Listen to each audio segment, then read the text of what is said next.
This is a news flash for every newscast. Be very prepared, ain't trying to hear why he do that. See, I be lying if I say I didn't like this life. When I'm steady shaking hands, giving the got an update on the fish room and the McMasterai breeding experiment.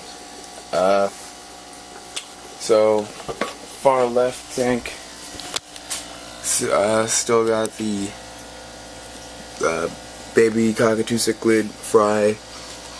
They're reaching 300 days, and they're all, you can tell them all male, female, and you can see the rivalries have already started between males and showing off to females. So I'll have to get them out of here soon. This tank, same thing, a whole bunch of female Pulvicochromis cubensis. Not entirely sure where they are. They're usually under this one piece of driftwood, unless they come out for food. They're hiding. This tank is the first tank of the breeding experiment, so I'll get to those guys later. 360, you've got the 33-gallon long. This is, or used to be, the Cockatodes breeding tank, where these guys once were. They were in here, and then I moved them out, and then I had to move this tank into this room, and females and their fry got jumbled up, so now they're kind of mix-matched, and you know, everybody for themselves kind of rule. But they're all working together. I don't have any adult males in here. The closest to an adult male is that guy in the middle of the camera right now, and everybody else is either really young, like this guy here, or a female, like whatever. I lost her, but the first female I bred is in here somewhere. So 33 long. Thinking about wiping it down. Cleaning it out, getting the fish out. Maybe I can make a deal with my fish store nearby. I can give them to some people who are looking for some cockatoo cichlids. This tank has more fry from this tank, and these females, 20-gallon long, a sponge filter, and a whole bunch of peat moss. So I have no. It's kind of hard to find the fry. You can see. Right there, there's one, and usually hiding in there. Now for the Episto McMasterai fajitas. This tank I've got, I think 2 or 3 females in this 10-gallon tank and 1 male. I'm not sure if any of them have bred, but they've all really figured out where their territories are. One of the females seems to be the most aggressive. Her, you can see that. Right there. She's the most aggressive. She's the queen of the tank. I don't think she has any fry, but she's pretty protective of her territory. This was the first tank experiment with clay pots and sand. Just what and one of the cheaper alternatives. The cheapest alternative is the leaves and sphagnum moss tank. It's mostly leaves. The sphagnum moss is just to help keep the pH down with the leaves. There's one of the females. I think there are 2 or 3 females in here as well. 10 out of all of the species, but 2 or 3 females in here, and that was one of them. One of them has bred, so this tank is the victor out of these 2. Still working on that guy. I don't know where the mother female went. She's in the back of the tank. Let me turn off the air to this tank so I can get in top view.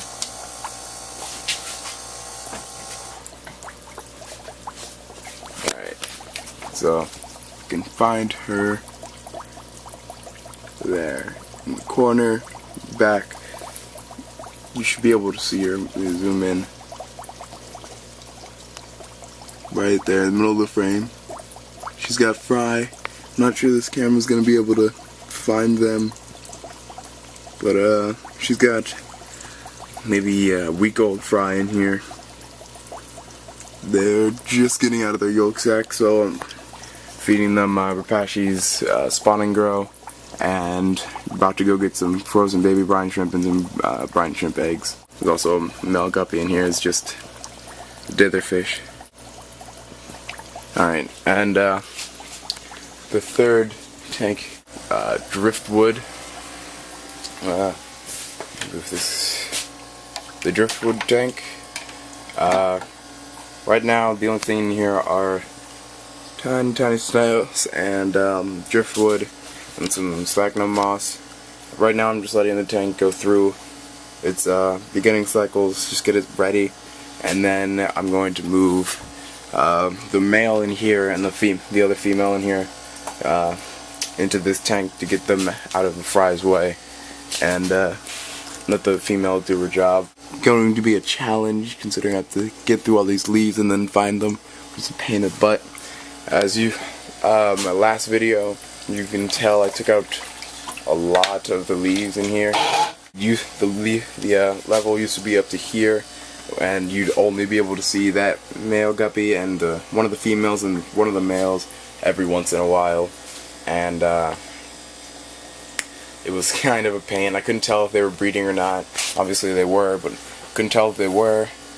So I decided to wipe it down to more of maybe 1/5 of the tank in height, maybe 2 or 3 inches of leaf litter, just enough to give them enough to hide in and enough to breed in, while still letting me find them and monitor their activity.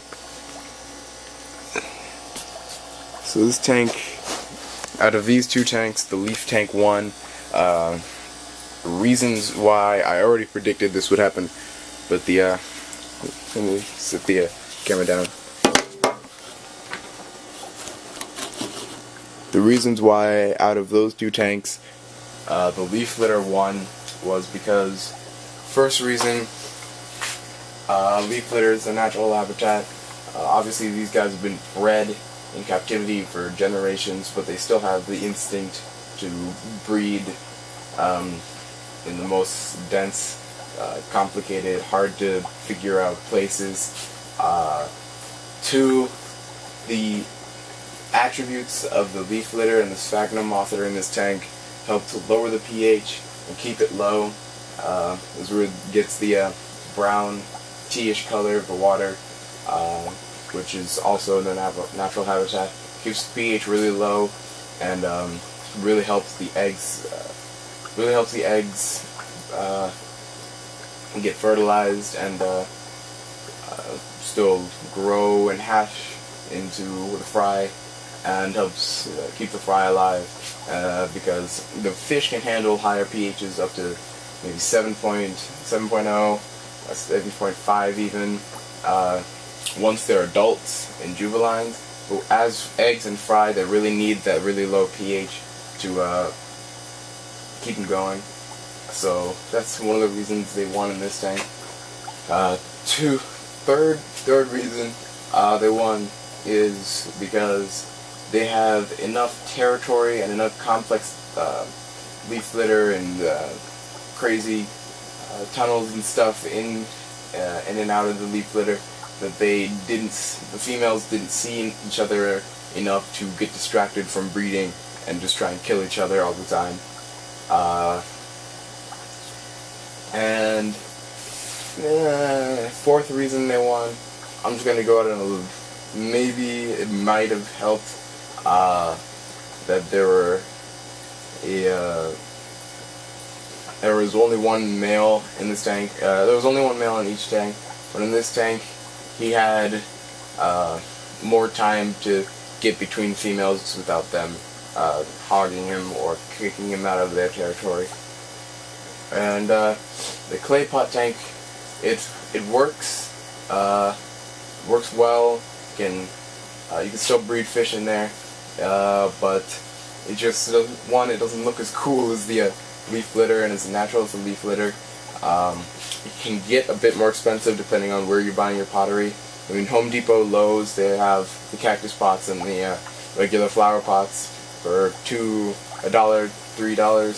But leaf litter, you can just go outside, unless you live in a city or something, a really dense city like New York. You just go outside, find a forest, find some leaves, particularly oak or maple can work. I just wouldn't recommend it because of the saps, but you just go out, find some leaves, throw them in your tank. You can get as many leaves as you want, as few leaves as you want, and there's no price tag on finding some leaves outside on the ground during fall, winter, and a little bit in summer and spring. The sand in the clay pot tank may have also caused some problems. Sometimes it festers bad bacteria. Usually sand is perfectly fine as long as you don't have 4 or 5 inches of it.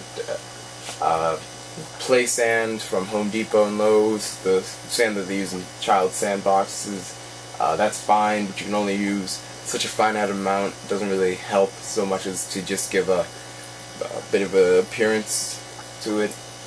Gravel I would never recommend for breeding fish of any kind, because the fry will just sink through the gravel and